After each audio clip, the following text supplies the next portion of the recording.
इस्तकबाल करें जोरदार तालीम, एक बार फिर से जोरदार तालीम इस्तकबाल करें। खुफिया हुआ है, मैं आप तक पहुंचाता हूँ। अर्ज कर रहा हूँ कि तेरा खंजर नहीं बदला, तेरा खंजर नहीं बदला, हमारा सर नहीं बदला, तेरा खंजर नहीं बदला, तेरा हमारा खंजर सर नहीं बदला, हमारा सर नहीं बदला, बहुत चाहा बदलना मौत का मंजर नहीं बदला। तेरा खंजर नहीं बदला, हमारा सर नहीं बदला, बहुत चाहा बदलना मौत का मंजर नहीं बदला। तमन्ना थी कि वो आवाज फिर कानों में गूंजेंगी, तो मैंने आज तक इस फोन का नंबर नहीं। क्या बात है, खंजर नहीं बदला, हमारा सर नहीं बदला, बहुत चाहा बदलना मौत का मंजर नहीं बदला।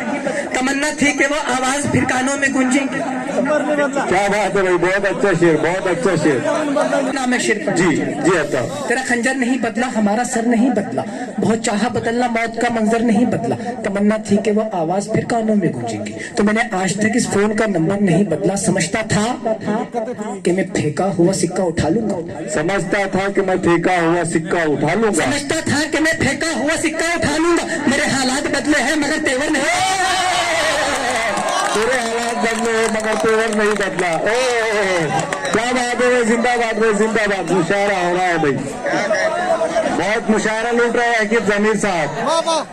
आप इसी तरह से दादो तहसीन से नवाजते रहे। इसके बाद भी बहुत सारे शोरा मेरी फहरिस्त में शामिल है, आपका भरपूर मनोरंजन करेंगे। ये शेर मुकर राजिक पटेल साहब की फरमाइश है कि ये शेर फिर से दोबारा पढ़ा जाए।